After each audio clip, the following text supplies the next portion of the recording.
आज application of trigonometry के कुछ एक्स्ट्रा क्वेश्चंस हम देखते हैं, जिसमें से सबसे पहला क्वेश्चन हम रीड करते हैं। Question number 17, a man rowing a boat above from a lighthouse 150-meter high takes 2 minutes to change the angle of elevation of the top of a lighthouse from 45 degree to 30 degree. Find the speed of the boat. Okay, तो यहाँ पे question में आपको जो information अभी तक हमने पढ़ा उसमें हमने देखा कि एक लाइट हाउस है। जैसे यहाँ आप देख रहे हो ए बी एक लाइट हाउस है। इसका हाइट है 150 मीटर और एक बोट है जो कि लाइट हाउस से दूर जा रहा है। ठीक है, अभी यहाँ पे बोला जा रहा है कि जो बोट है जो कि लाइट हाउस से दूर जा रहा है ये 2 मिनट में लाइट हाउस के टॉप के एंगल ऑफ एलिवेशन को चेंज करता है फ्रॉम 45 डिग्री टू 30 डिग्री। इसका मतलब है शुरू में बोट जहां पे भी था वहां से top of the light house का एलिवेशन 45 डिग्री था। ओके, देखो यहां लिखा है that boat takes 2 minutes to change the angle of elevation from the top of the top of lighthouse from 45 degree to 30 degree. मतलब जो लाइट हाउस है उसका टॉप को जो एंगल ऑफ एलिवेशन किया जा रहा है उसमें चेंजेस होता है 45 degree to 30 degree in just in 2 minutes. ठीक है, तो शुरू में angle of elevation of the top of lighthouse 45 degree था, 2 मिनट के बाद वही एंगल ऑफ एलिवेशन बदल के 30 डिग्री हो जाता है। तो according to diagram point C से angle of elevation of the top of lighthouse मतलब पॉइंट ए, इसका एलिवेशन 45 डिग्री था और ए से डी 2 मिनट में पहुंचता है और वहां से top of the light house जब एलिवेट होता है तो 30 डिग्री बन जाता है। ओके, तो अगर सी से डी पहुंचने में 2 मिनट लगता है तो सवाल पूछा है बोट की स्पीड कितनी है फिर। ओके, तो हम ऐसे करते हैं, बोट का स्पीड आपको निकालना है ना। स्पीड का फॉर्मूला होता है distance by time. Okay, time तो अपने पास है, हम सी से लेकर डी तक का डिस्टेंस निकाल लेते हैं और जब डिस्टेंस पता लग जाएगा सी से डी तक का तो फिर हम सी से डी तक ट्रैवल करने के टाइम से डिवाइड कर देंगे। ठीक है, मतलब सी से डी तक का डिस्टेंस को हम सी से डी तक के टाइम से डिवाइड कर देंगे तो हमें बोट का स्पीड पता लग जाएगा। ठीक है, तो इसको डिस्टेंस हम कैसे पता लगाएंगे, देखो एक बार तो मैं आपको प्लान बताता हूँ। सबसे पहले हम इसमें एबीसी ट्राइंगल लेकर एप्लीकेशन ऑफ ट्रिगोनोमेट्री लगाएंगे। एक बार मैं आपको बता देता हूं एप्लीकेशन ऑफ ट्रिगोनोमेट्री क्या होता है। एप्लीकेशन ऑफ ट्रिगोनोमेट्री में हम एक राइट एंगल ट्राइंगल लेते हैं जिसमें हमारे पास राइट एंगल ट्राइंगल है तो एक 90 डिग्री तो होता ही होगा एंड दो एक्यूट एंगल्स होते हैं। अगर हम एक्यूट एंगल ये ले रहे हैं, सपोज हमारे पास ये एक्यूट एंगल हमें पता है और इसके अलावा 3 साइड में से कोई एक साइड, कोई भी साइड हो सकता है, लाइक ये साइड अगर हमको पता है तो फिर हम बाकी 2 साइड में से कोई भी side application of trigo use करके निकाल सकते हैं। तो मिनिमम रिक्वायरमेंट है कि इस राइट एंगल ट्राइंगल में हमें एक एक्यूट एंगल पता हो और उसके अपोजिट में जो साइड है या फिर कोई भी साइड, 3 में से कोई भी साइड हमें पता हो, इतना मिनिमम रिक्वायरमेंट है। ओके, एक्यूट एंगल और 1 साइड अगर इतना पता है तो बाकी 2 साइड हम एप्लीकेशन ऑफ ट्रिगो यूज करके निकाल सकते हैं। मतलब एप्लीकेशन ऑफ ट्रिगो मतलब जो 6 रेशियो होते हैं ना, जैसे साइन थीटा होता है, perpendicular by hypotenuse, cos theta होता है, base by hypotenuse, tan theta होता है, परपेंडिकुलर बाय बेस, ये सारे रेशियो इसे हम मतलब इसमें अप्लाई करते हैं। इवन उनका रेसिप्रोकल करने पर जो cosec theta, sec theta, tan theta, cot theta बनता है उनको भी हम यूज कर सकते हैं। ठीक है, इसी को बोलते हैं एप्लीकेशन ऑफ ट्री को यूज करना। तो देखो यहाँ एप्लीकेशन ऑफ ट्री को यूज करके हम कैसे सीरीज निकालते हैं। तो सबसे पहले आप यहाँ पे एबीसी ट्राइंगल लो। ठीक है, इन ट्राइंगल ए बी सी, इस ट्राइंगल में आप देखो एक एक्यूट एंगल पता है और हमें एक साइड भी पता है ए बी। तो मैंने आपको जैसे मिनिमम रिक्वायरमेंट बोला कि राइट एंगल ट्राइंगल में हमें एक एक्यूट एंगल पता होना चाहिए और 3 में से कोई भी एक साइड पता होना चाहिए, तो हमें साइड पता है ए बी। ओके, और एक्यूट एंगल भी पता है। अब आपको रेशियो बनाना है। अब रेशियो कैसे बनाते हैं, अब देखो रेशियो तो 6 रेशियो होता है। अब कौन सा रेशियो हम यूज करेंगे, एक कंफ्यूजन होता है कि कौन सा रेशियो यूज करें, पता कैसे लगता है। तो इसको आप ऐसे पता लगाओ, आप जो साइड निकालना चाहते हो और जो साइड आपके पास दिया है आप उनके बीच में रेशियो बनाओ। ठीक है, आप किसी तरीके से भी बना सकते हो। तो आपको ये ए बी साइड पता है और आप बीसी साइड निकालना चाहते हो, तो ये हो गया परपेंडिकुलर, मतलब जो एक्यूट एंगल आपको पता है उसके अपोजिट में जो भी साइड होगा हम उसे परपेंडिकुलर बोलते हैं। ठीक है, और 90 डिग्री के अपोजिट में जो साइड होता है उसे हम हाइपोटेनियस बोलते हैं। बचा ये साइड बेस, तो हमें परपेंडिकुलर और बेस के बीच में रेशियो को बनाना चाहिए। तो परपेंडिकुलर बाय बेस सिंस डाल के मैं एक बार रीजन बता देता हूँ। Perpendicular by base tan theta होता है। ओके, यहाँ पे परपेंडिकुलर है ए बी, ठीक है, और बेस है बी सी, और यहाँ टेन थीटा, थीटा है 45 डिग्री। ओके, ये वैल्यू डालते हैं। ए बी का वैल्यू है 150, बी सी हमें निकालना है, और 1045 डिग्री 1 होता है। अब ये क्रॉस मल्टीप्लाई करो, B C into one is B C. Okay, तो यहाँ इसके नीचे भी कुछ नहीं है तो 1 है, 150 इंटू वन 150। तो इस तरह से हमें बीसी का लेंथ मिल गया। ठीक है, बीसी का लेंथ हमें मिल गया, बीसी हो गया 150 मीटर। अच्छा, अब आप ट्राइंगल चेंज कर लो, अब आप ए बी डी ट्राइंगल ले लो, ये दूसरा राइट एंगल ट्राइंगल ले लो। Application of triangle, sorry, application of trigo में हमेशा हमें राइट एंगल ट्राइंगल ही यूज करना है, कोई दूसरा ट्राइंगल यूज नहीं करना है। तो हमारे पास दो राइट एंगल ट्राइंगल है, एक तो एबीसी जो हमने यूज कर लिया, दूसरा एबीडी राइट एंगल ट्राइंगल है। तो हम इस बार ABD right angle triangle use करेंगे in triangle A B D. ठीक है, और फिर हम A B D right angle triangle में देखेंगे एक्यूट एंगल कहाँ है। तो डी में हमारे पास एक्यूट एंगल है, और इस वाले ट्राइंगल में भी हमें ए बी पता है, तो हम बी डी निकालेंगे। तो जो पता है और जो निकालना है उसके बीच में रेशियो बनाएंगे। तो जो पता है वो है परपेंडिकुलर, और जो निकालना है वो है बेस। मतलब अगेन मुझे परपेंडिकुलर बाय बेस का ही रेशियो बनाना है। So perpendicular by base tan theta होता है। ठीक है, tan थीटा। तो परपेंडिकुलर हो गया ए बी, ए बी, और बेस हो गया इस बार बी डी, क्योंकि हमारा ट्राइंगल है ए बी डी ट्राइंगल, उसमें बेस है बी डी। ओके, बी से लेकर डी तक, और एक्यूट एंगल हमारे पास है 30 डिग्री, तो हम यहाँ लिखेंगे 10 30 डिग्री। ओके, तो ए बी हो गया 150, बी डी हो गया, बी डी को मैं ऐसे ही रखता हूँ बी डी। ठीक है, इक्वल्स 10 30 1/√3 होता है। क्रॉस मल्टीप्लीकेशन करो, इससे आपको मिल जाएगा B D is equals to 150√3। ठीक है, ये आपको आउटकम मिल गया।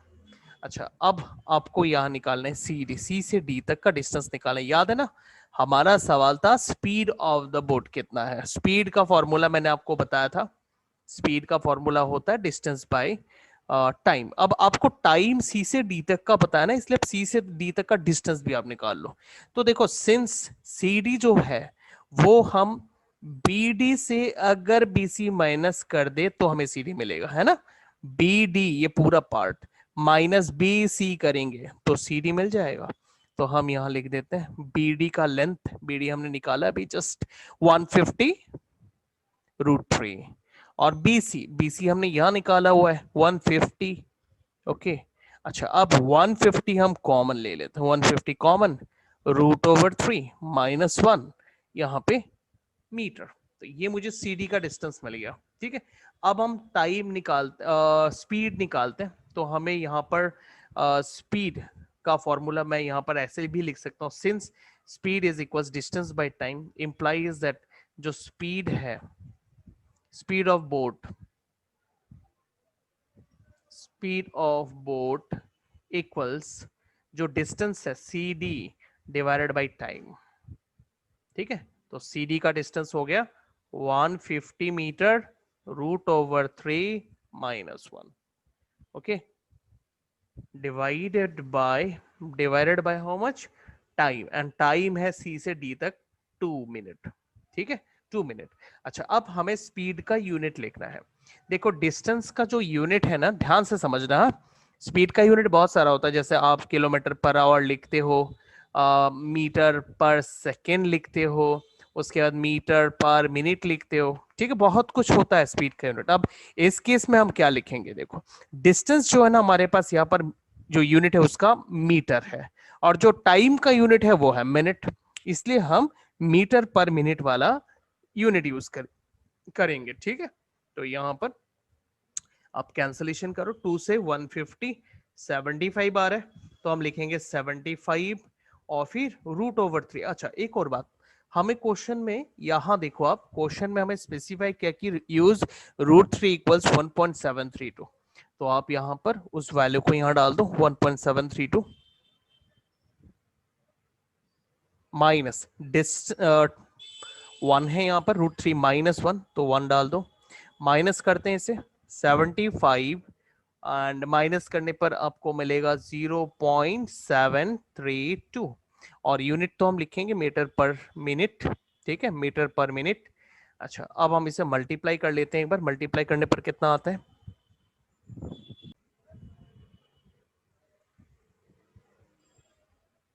54.9 मीटर पर मिनट।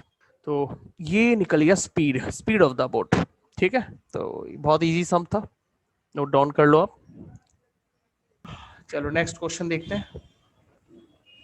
ये बहुत बढ़िया क्वेश्चन है, देखो। Amit standing on a horizontal plane, finding a bird flying at a distance of 200 meter from him at an elevation of 30 degree. इतना इंफॉर्मेशन डायग्राम में बनाते हैं। ठीक है, चलो इतना बनाते हैं, बाकी बाद में हम देख लेंगे। Amit standing on a horizontal plane, finding a bird at a distance of 200 metre from him at an angle of 30 degree. चलो रफली मैं यही पर बनाता हूँ एक बार। तो मान लो ये हॉरिजॉन्टल ग्राउंड है, अमित यहाँ पे खड़ा है और एक बर्ड को देख रहा है 30 डिग्री के एलिवेशन से।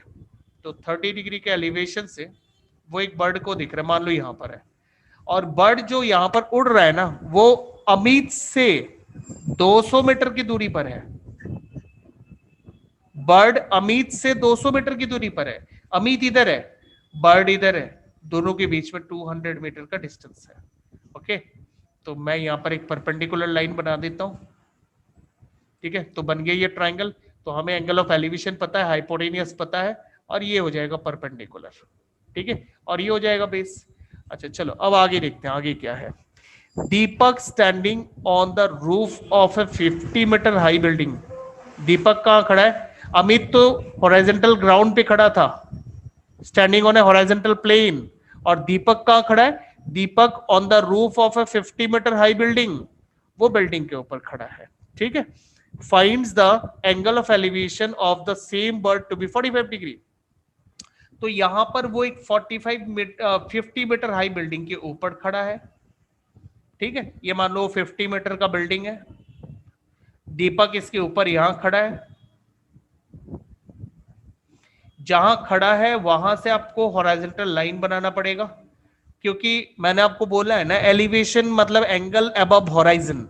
तो जहां वो खड़ा है यहां से इमेजिनरी हॉरिजॉन्टल लाइन बनाना पड़ेगा, और फिर यहां से वो बर्ड को एलिवेट करेगा। ठीक है, और कितने डिग्री से बर्ड को एलिवेट करेगा? 45 डिग्री से। दीपक की बात कर रहे हैं हम। दीपक 50 मीटर हाई बिल्डिंग के ऊपर खड़ा होके एंगल को देख रहा है। Find the angle of elevation of the same bird to be 45 degree. ठीक है, तो उसी बर्ड को दीपक जब यहां से देख रहा है तो उसे वो 45 डिग्री से दिख रहा है। तो ये हो गया इसका डायग्राम। ओके, तो अभी आपसे सवाल पूछा गया, find the distance of the bird from the Deepak. तो बर्ड का डिस्टेंस दीपक से चाहिए, मतलब ये हाइपोटेनियस आपको निकालना है। ठीक है, distance of the bird from Deepak, तो ये डिस्टेंस आपको पता लगा रहा है। जैसे अमित से बर्ड का डिस्टेंस 200 मीटर है ना, उसी तरह दीपक से बर्ड का डिस्टेंस आपसे पूछा गया है। ओके, इसका पूरा प्लान मैं आपको बता देता हूं कैसे आपको करना है। ये सबसे पहले मैं आपको यहीं पर समझा दूं क्या? देखो यहीं पर मैं आपको समझा देता हूं एक बार, ये आप खुद से ही कर सकोगे।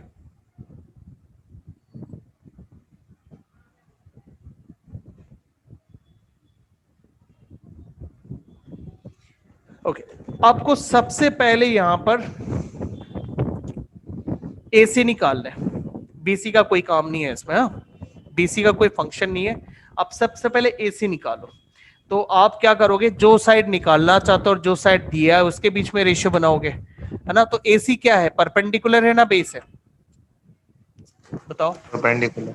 परपेंडिकुलर। और ए बी हाइपोटेनियस है, तो आप परपेंडिकुलर बाई हाइपोटेनियस का रेशियो बनाओ। क्या होता है ratio? Sine sine 30। Sine theta. हाँ, थीटा यहाँ 30 डिग्री है। तो इससे आपको ए से मिल जाएगा। कितना मिलेगा बताओ मेरे को एक बार, बताओ निकाल के। 100 सर, 100। 100 मिलेगा क्या? अच्छा, 100 मीटर मिल गया। ओके,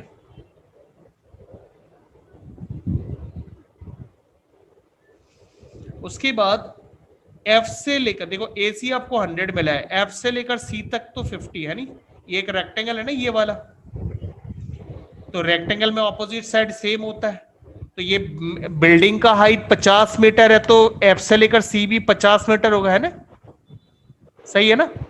तो फिर बताओ ए से एफ कितना होगा। 50. 50 मीटर।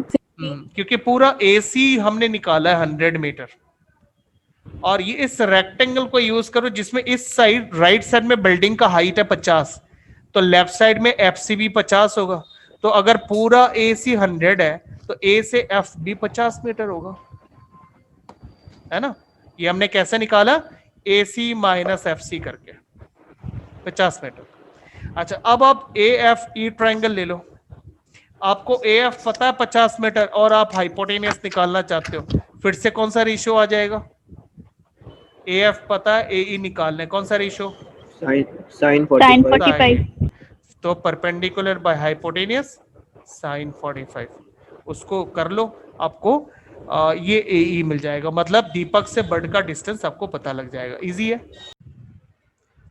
चलिए इसे एक बार हम लोग पूरा फॉर्मेट में कर लेते हैं। सबसे पहले हम ट्राइंगल ए बी ई को लेते हैं, है ना, इन ट्राइंगल ए बी ई, इसमें हमें बीई निकालना है जो कि परपेंडिकुलर है क्योंकि एक्यूट एंगल के ऑपोजिट में है, और हाइपोटेनियस दिया है तो परपेंडिकुलर बाय हाइपोटेनियस, तो BE perpendicular, AE hypotenuse, perpendicular by hypotenuse होता है साइन थीटा, और थीटा यहाँ पे 30 डिग्री है, ओके 30 डिग्री, ओके। तो यहाँ पे बीई हमें निकालना है, और ए ई 200 और साइन 30 1/2, तो जैसे कि हमने कैलकुलेशन थोड़ी देर पहले किया था, रफली हमने डिस्कस किया था, उसमें भी हमें 100 मिला था, ओके। तो यहाँ देखो आपको बीई का लेंथ मिल गया 100 मीटर। अच्छा उसके बाद अब इस रेक्टेंगल पे आ जाओ, आपको बिल्डिंग का हाइट 50 मीटर दिया हुआ है, तो इस रेक्टेंगल में आप आ जाओ, नाम क्या है इसका, B C D F, B C D F, तो किसी भी रेक्टेंगल में ऑपोजिट साइड सेम होता है, इस वजह से सी डी और बी एफ इक्वल होगा, है ना, एंड दोनों ही 50 मीटर, तो ये 50 मीटर है, 50 मीटर, और बीई आप पूरा का पूरा 100 मीटर निकाल चुके हो, है ना, तो फिर बीई यहाँ पर 100 है, बीई सिंस बीई आपको 100 मीटर मिल चुका है, बीई को अगर हम ब्रेक करें तो B F plus F E मिलेगा, है ना, इक्वल्स टू 100। इस पे हम वैल्यू डालते हैं,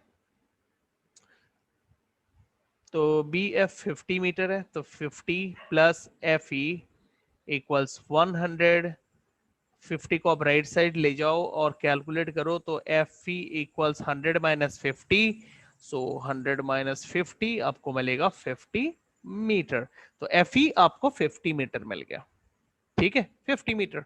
अच्छा अब आप ये जो डीई एफ ट्राइंगल है इसको ले लो, क्योंकि आपको एफ ई पता लग गया, एक्यूट एंगल भी पता है, तो आप डिस्टेंस बिटवीन दीपक और बर्ड निकाल सकते हो, ठीक है। तो जो पता है परपेंडिकुलर और जो निकालना चाहते हो हाइपोटेनस, अब इनके बीच का रेशियो बनाओ, ठीक है। सो इन ट्राइंगल डीई एफ, तो आपको परपेंडिकुलर पता है, हाइपोटेनियस निकालना चाहते हो, तो perpendicular by hypotenuse sine theta होता है, थीटा 45 डिग्री, सो एफ ई आपको मिल गया 50 मीटर, वो हमने यहां कैलकुलेट करके निकाला है 50 मीटर, और डी ई आपको निकालना है, ठीक है, और साइन 45 1/√2 होता है, ठीक है। तो अभी आप क्रॉस मल्टीप्लीकेशन कर लो, क्रॉस मल्टीप्लीकेशन करने से आपको मिलेगा D E is equals 50√2 metre, तो therefore distance between Deepak and bird,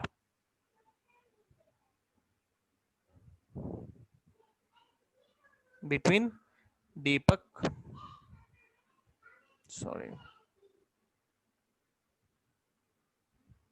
and bird is 50√2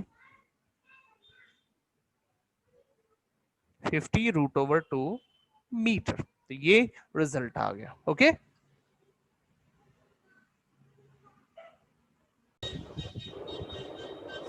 चलो एक सम और करते हैं।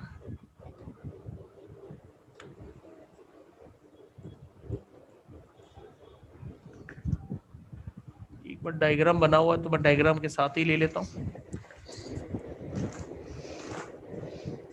The angle of elevation of a cloud from a point 60 metre above a lake is 30 degree. बस इतना इतना ध्यान से देखते हैं, डायग्राम में इतना देख लेते हैं। एक लेक है और लेक से 60 मीटर अबव आप खड़े हो एक पॉइंट में, वहां से एक क्लाउड को देखना है जो जिसका एंगल ऑफ एलिवेशन है 30 डिग्री।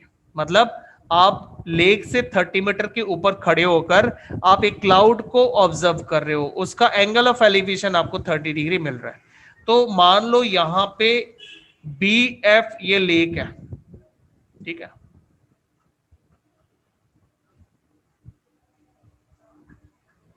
ये लेक है बी एफ। अभी इस लेक से 60 मीटर की ऊंचाई पर, ये 60 मीटर का हाइट है, तो आप यहां खड़े हो 60 मीटर ऊपर खड़े हो लेक से, किसी प्लेटफॉर्म में आप खड़े हो और वहां से क्लाउड देख रहे हो। क्लाउड यहां है, सी वाले पॉइंट में क्लाउड है। तो अगर आप ए वाले पॉइंट से क्लाउड को देखोगे तो जहां से देखोगे वहां से तो इमेजिनरी हॉरिजॉन्टल लाइन बनाना पड़ेगा ना। तो ए ही हो गया हॉरिजॉन्टल लाइन, और इस हॉरिजॉन्टल लाइन से ऊपर जो एंगल बनता है उसे एंगल ऑफ एलिवेशन बोलते हैं, और क्लाउड का एंगल ऑफ एलिवेशन है 30 डिग्री। तो फिर यहां वाला एंगल हो जाएगा 30 डिग्री। इतना सबको समझ में आ गया अभी तक जितना बताया मैंने? क्लाउड इधर है, हाँ सर। ये क्लाउड है, बी से एफ तक ये लेक है, दिख रहा है आपको लेक यहां पे, और लेक से आप 60 मीटर ऊपर खड़े हो, आपका पोजीशन है ए, ठीक है, आपका पोजीशन है ए। आप ए से क्लाउड को देख रहे हो, ठीक है, ए से क्लाउड को देख रहे हो, जहां से देख रहे हो वहां से ए ई हो गया हॉरिजॉन्टल लाइन, क्योंकि आपको जहां से एलिवेट करना है वहां पे इमेजिनरी हॉरिजॉन्टल लाइन का होना जरूरी है। तो ए ई हो गया इमेजिनरी हॉरिजॉन्टल लाइन, और एंगल अबव हॉरिजॉन होता है एलिवेशन। तो यहां पर एंगल ऑफ हॉरिजॉन दिया 30 degree, angle of elevation 30 degree दिया हो, तो ये एंगल ऑफ एलिवेशन हो गया। अच्छा, अब आगे का स्टोरी सुनो। The angle of depression of the reflection of the cloud in the lake is 60 degree. अब वाटर तो अच्छा खासा रिफ्लेक्टर होता है नहीं? ये वाटर है ना, ये वाटर है, वाटर लेवल। अब वाटर पता अच्छा खासा रिफ्लेक्टर होता है। क्लाउड आपको इधर दिख रहा है ना, तो क्लाउड आपको पानी के नीचे यहां भी दिखेगा। रिफ्लेक्शन है, नो डाउट ये रिफ्लेक्शन है।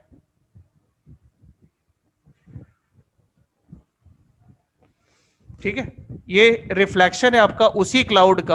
आप लोगों ने साइंस में पढ़ा है ना, object distance equals image distance, पढ़ा है कि नहीं? हाँ सर। तो सी से लेकर एफ तक जो है ना, ये है ऑब्जेक्ट डिस्टेंस। क्योंकि क्लाउड इधर है और लेक इधर है, तो लेक यहां मिरर का काम कर रहा है क्योंकि वो रिफ्लेक्टर है। तो मिरर से लेकर ऑब्जेक्ट तक का डिस्टेंस को बोला जाता है ऑब्जेक्ट डिस्टेंस, ठीक है, ऑब्जेक्ट डिस्टेंस। और लेक का वाटर से नीचे रिफ्लेक्शन तक इसे बोला जाता है इमेज डिस्टेंस, इमेज डिस्टेंस। तो ऑब्जेक्ट डिस्टेंस और इमेज डिस्टेंस हमेशा सेम होता है। अच्छा बात है, आप है ना यहां ए में खड़े हो, आप क्लाउड देख रहे हो और फिर पानी में उसका रिफ्लेक्शन को भी देख रहे हो, एक साथ दो दो काम कर रहे हो आप। तो अगर आपको रिफ्लेक्शन देखना है, कौन सा है? लेक से नीचे जो है, लेक रिफ्लेक्टर है और ना। सर हाँ बोलो। और सर एफ से सी तक हाँ, ये तो ऑब्जेक्ट डिस्टेंस होगा। लेक का जो लेक यहाँ मिरर का काम कर रहा है ना, तो लेक से क्लाउड तक का डिस्टेंस इसे बोलते हैं ऑब्जेक्ट डिस्टेंस। क्लाउड हो गया ऑब्जेक्ट और मिरर हो गया लेक, तो क्लाउड और मिरर के बीच का डिस्टेंस को बोलेंगे ऑब्जेक्ट डिस्टेंस। और मिरर जो लेक है ना, लेक के नीचे, लेक में आपको रिफ्लेक्शन दिख रहा है ना, जब आपने लेक के पानी में देखा क्लाउड दिख रहा है आपको पानी में, मतलब पानी में उसका रिफ्लेक्शन बन रहा है। तो ये जो लेक का लेवल है, वहां से आप जब नीचे देखोगे तब इस डिस्टेंस को आप बोलोगे इमेज डिस्टेंस। मतलब यहां पे आपको इमेज मिल रहा है क्लाउड का इमेज मिल रहा है, ये एक्चुअल नहीं है, ये रिफ्लेक्शन है। तो ये इमेज आपको लेक वाटर से इतना नीचे मिल रहा है, इतना नीचे। तो ये इसे बोलेंगे इमेज डिस्टेंस, मतलब लेक वाटर से रिफ्लेक्शन का डिस्टेंस कितना, इमेज डिस्टेंस। तो ऑब्जेक्ट डिस्टेंस और image distance according to law of reflection same होता है, ठीक है। अच्छा, अब बाकी ये पार्ट हम पढ़ लेते हैं। ये पार्ट ध्यान से देखो, वो जो बंदा यहां खड़ा है ना, वो यहां से जब क्लाउड को देखता है, रिफ्लेक्शन को, सॉरी नॉट क्लाउड, क्लाउड के रिफ्लेक्शन को जब देखता है, तो यहां लिखा हुआ है the angle of depression is 60 degree, क्योंकि उसे रिफ्लेक्शन देखने के लिए नीचे देखना पड़ेगा। अब वो जहां खड़ा है वहां से इमेजिनरी हॉरिजॉन्टल लाइन है AE, है ना। अब उसे नीचे देखना है तो AE से नीचे देखना है, तो AE से नीचे देखना है मतलब उसे बोलेंगे एंगल ऑफ डिप्रेशन, मतलब एंगल बिलो होराइजन डिप्रेशन बोला जाता है। तो ये होराइजन है और इसके नीचे उसको 60 डिग्री में नीचे देखना है, होराइजन से नीचे 60, तो होराइजन से नीचे 60, इतना पार्ट हो गया 60 डिग्री एंगल, और इस लाइन ऑफ साइट से वो क्लाउड को देख रहे हैं। हाँ बोलो। सर हमको कैसे पता चले ए से लेना है ये 60 डिग्री? अब आप अगर यहां खड़े हो तो यही से क्लाउड के रिफ्लेक्शन को देखोगे ना, आपके आंखें मूवेबल है कि आपको छोड़ के आपके आंखें इधर उधर भागते रहेंगे क्या, कभी इधर कभी उधर? आप जहां पे हो वहीं से आप क्लाउड को देखोगे ना। नहीं सर, मतलब जैसे पहला सेंटेंस में तो लिखा है from a point 60 metre above the lake, हाँ लेकिन ये सेकंड जो पार्ट है उसमें तो ऐसे कुछ नहीं लिखा है ना। नहीं, ऑब्जर्वर का पोजीशन बताया गया पहले। फर्स्ट सेंटेंस में जो बोला गया अबव 60 मीटर, क्या बोलते हैं 60 मीटर अबव द लेक, जो बोला है ना वो ऑब्जर्वर का पोजीशन बताया गया। अब ऑब्जर्वर का पोजीशन यहाँ चेंज किया गया, कहीं मेंशन किया है क्या? कहीं पर भी मेंशन किया? ऑब्जर्वर ने अपना प्लेस चेंज कर दिया। ऑब्जर्वर जहां है वहीं से बार बार देखेगा, वहीं से वो देख रहा है, वहीं से क्लाउड को भी देख रहा है, वहीं से रिफ्लेक्शन को भी देख रहा है। पॉसिबल नहीं है क्या? आप एक जगह खड़े होके क्लाउड को भी देख रहे हो, पानी में उसका रिफ्लेक्शन भी देख रहे हो, पॉसिबल नहीं है? यस सर, ठीक है सर। ऑब्जर्वर का फर्स्ट सेंटेंस में ऑब्जर्वर का पोजीशन बता दिया, और फिर यहां पर कहीं मेंशन किया नहीं है कि ऑब्जर्वर ने अपना पोजीशन चेंज किया। ऐसा तो नहीं होता ना। ऑब्जर्वर एक जगह मेंशन किया हो तो वो ऑब्जर्वर का मूवमेंट के बारे में बोला नहीं है। जिन जिन क्वेश्चन में बोला जाता है कि ऑब्जर्वर अपना पोजीशन मूव करता है वो बोला जाता है। आप फर्स्ट क्वेश्चन को ही देख लो ना। ये देखो यहाँ लिखा हुआ है a man rowing a boat away from the lighthouse. ये लाइट हाउस है, मैन इधर था, अब यहाँ पहुंच गया। यहाँ पे ऑब्जर्वर मूव कर रहा है, यहाँ पे ऑब्जर्वर का मूवमेंट हो रहा है, तो यह बता दिया फर्स्ट पोजीशन इधर है और सेकंड पोजीशन। तो यहाँ तो फर्स्ट सेंटेंस में क्लियर कर दिया ऑब्जर्वर मूव कर रहे हैं। हाँ, और यहाँ पे सेकंड वाले क्वेश्चन में तो आपको दो अलग अलग कैरेक्टर के बारे में बोल दिया, अमित और दीपक। इनका पोजीशन ही अलग है, ये शुरू से ही अलग अलग जगह खड़ा है। अमित बी पॉइंट में खड़ा है, दीपक ई पॉइंट पे खड़ा है। कहाँ खड़ा है? एक हॉरिजॉन्टल प्लेन पे खड़ा है, मतलब ग्राउंड लेवल पे, और एक बिल्डिंग के ऊपर खड़ा है। तो इनका पोजीशन पहले ही बता दिया, दो अलग अलग पॉइंट बताया गया। लेकिन इस क्वेश्चन में तो दो अलग अलग पॉइंट नहीं बताया। यहाँ पे फर्स्ट सेंटेंस में ऑब्जर्वर का पोजीशन मेंशन किया गया, फर्स्ट वाले सेंटेंस में ही, कि observer 60 metre above the lake खड़ा है। और तो कहीं पर बोला नहीं, ऑब्जर्वर एक ही जगह एक ही पॉइंट आपको मेंशन किया गया, तो आपको वही मानना है बार बार ऑब्जर्वर का पॉइंट, आपको चेंज नहीं करना है फिर। ठीक है, यही से वो क्लाउड को भी देखेगा और यही से वो क्लाउड के रिफ्लेक्शन को भी देखेगा। और क्लाउड के रिफ्लेक्शन को जब देखेगा 60 डिग्री डिप्रेशन से देखेगा, एंगल ऑफ डिप्रेशन। मतलब ऑब्जर्वर से जो हॉरिजॉन्टल लाइन आ रहा है ना, ये लाइन हॉरिजॉन्टल लाइन है, और इमेज इधर है। अगर इमेज इधर है तो इमेज को देखने के लिए ऑब्जर्वर इस लाइन के थ्रू देखना पड़ेगा, इस लाइन के थ्रू। इस लाइन को बोलेंगे लाइन ऑफ साइट। क्या बोलते हैं? Line of site. तो लाइन ऑफ साइट और हॉरिजॉन्टल लाइन, इनके बीच में जो एंगल बनता है उसे बोलते हैं एंगल ऑफ डिप्रेशन। लेकिन लाइन ऑफ साइट अगर ऊपर की ओर जाए, हॉरिजॉन्टल लाइन से ऊपर अगर लाइन ऑफ साइट आए और हॉरिजॉन्टल लाइन इधर है, इनके बीच में होता है angle of elevation. Line of site अगर हॉरिजॉन्टल लाइन से नीचे की ओर है तो इनके बीच के एंगल को एंगल ऑफ डिप्रेशन। ओके, तो ये ऑलमोस्ट आप लोगों ने काफी कुछ समझ लिया। अभी आगे बढ़ते हैं, देखो क्या लिखा है। Find the height of the cloud from the surface of the lake. मतलब सीधा सीधा बात, आपको सी से एफ तक पूछा गया। ओके, सी से एफ तक आपको निकालना है। तो आपको क्या करना होगा इसमें, सबसे पहले हम इसका डायग्राम को मैं अलग से बनाता हूं। हम इस तरह नहीं करेंगे, इन्होंने जो जो मेजरमेंट्स दिए ऐसे नहीं करते। मैं इसको एक बार के लिए अलग से बना लेता हूं, फिर आपको बताता हूं। अच्छा, अब यहां पर हमें क्लाउड का देखो ए से लेकर बी ये 60 है। कुछ जो जो इन्फॉर्मेशन दी वो पहले लिख लेते हैं। Angle of elevation of the cloud from the observer 30 degree और angle of the reflection from the observer angle of depression sorry angle of depression है 60 डिग्री। ये हो गया।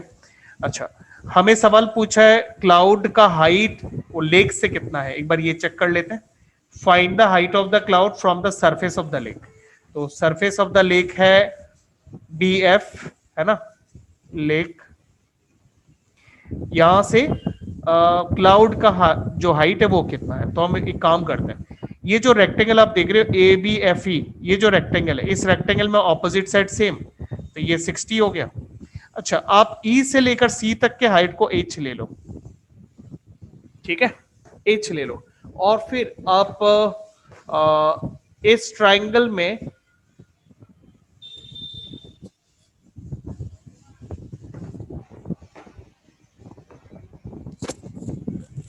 इसे एक्स ले लेते हैं बेस को, ठीक है इसे एक्स ले लेते हैं। तो आप ऐसे करके शो करो, let A C equals H and A E equals X, ठीक है। अच्छा अभी यहां पर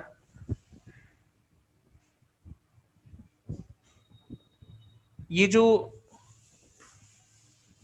मैंने स्टेटमेंट बोला था ना, object distance equals to image distance, since object sorry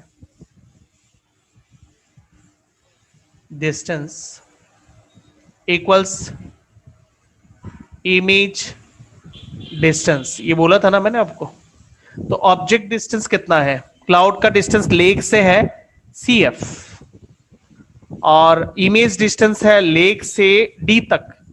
यहां भी इमेज बन रहा है ना रिफ्लेक्शन, तो लेक से डी तक इमेज डिस्टेंस तो एफ डी। सर CF क्यों होगा? लेक इधर है ना, ऑब्जेक्ट डिस्टेंस। लेक कहाँ है, ये है ना लेक। हाँ। तो लेक का जो वाटर है उस लेवल से क्लाउड यहाँ पे है, तो क्लाउड का रिफ्लेक्शन लेक वाटर में आएगा ना, तो ये नहीं होगा ऑब्जेक्ट डिस्टेंस। हाँ हाँ। आपको क्या लग रहा है, सी से ई? CE।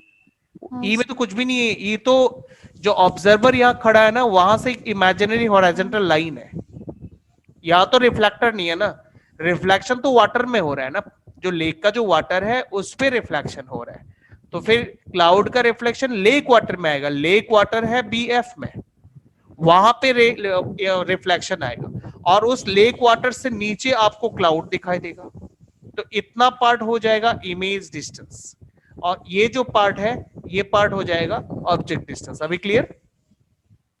हाँ।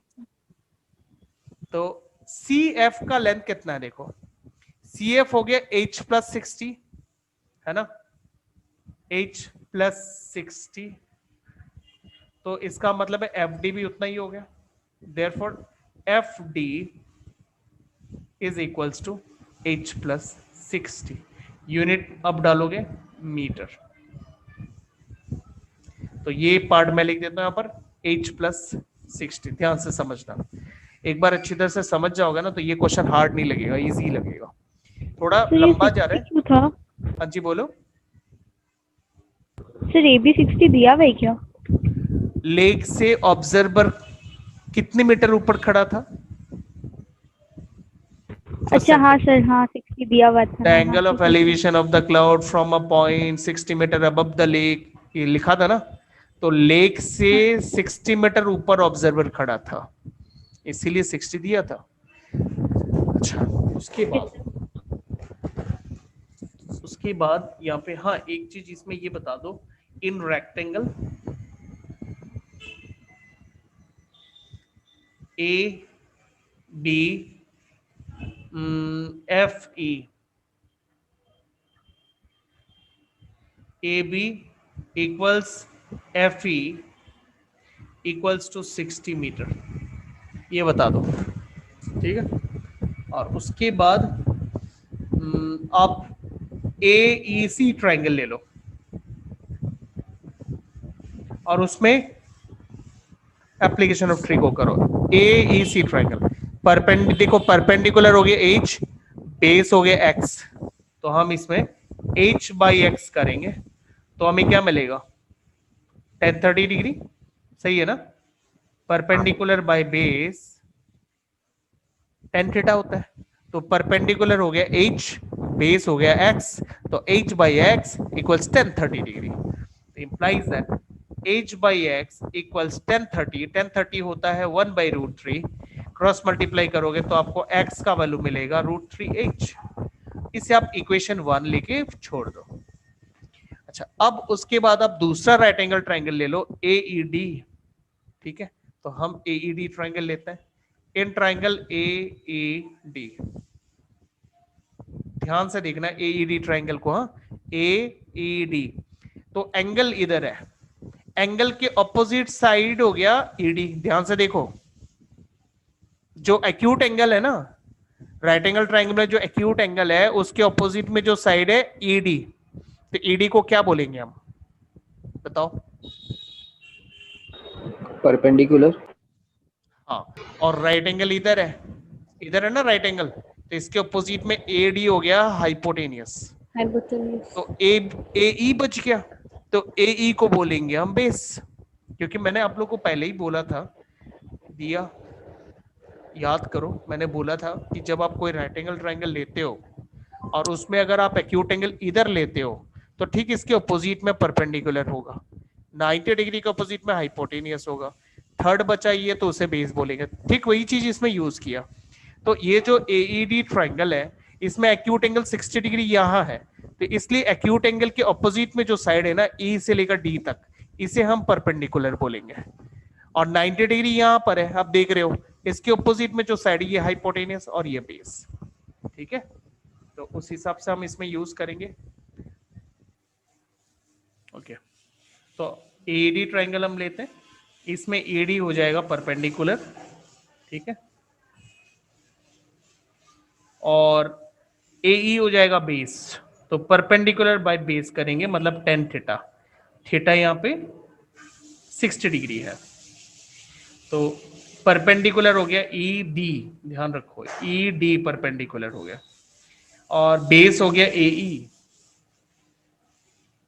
और tan 60 डिग्री, tan 60 डिग्री कितना होता है भाई, √3 ना।